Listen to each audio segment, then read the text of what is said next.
Tonight, LA County's public transit system making a big change. Tonight, the board voting to completely overhaul security services on buses and trains. The move comes after a series of violent crimes have frightened riders. And KCAL assignment editor Mike Rogers is live at the desk now. Mike, how will this work? Yeah, Pat and Chauncey, they're going to have their own law enforcement agency, their own police department. And over the next 5 years, you will start to see the phasing out of the LAPD, the LA County Sheriff's, and Long Beach PD, and the phasing in of Metro's own law enforcement agency. And this all comes after a number of crimes that we've been telling you about, including most recently a homicide over on one of the trains in the Jefferson Park area.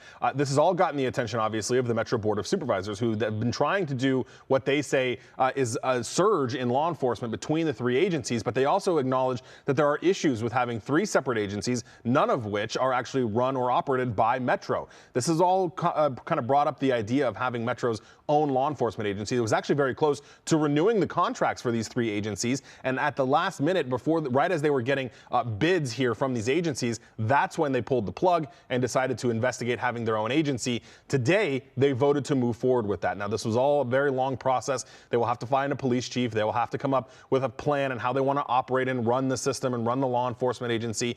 But today at the Metro Board of Directors meeting, the directors talked about how they're glad that they're moving forward with this, but also acknowledged this isn't the only thing that needs to be done.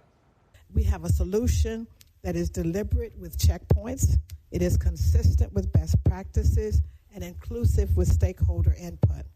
I do know that a lot of the stuff we talked about today, whether it was the homeless outreach or mental health issues or better lighting and cleanliness, probably doesn't have anything to do with whether or not we contract out law enforcement or keep it as an in-house department.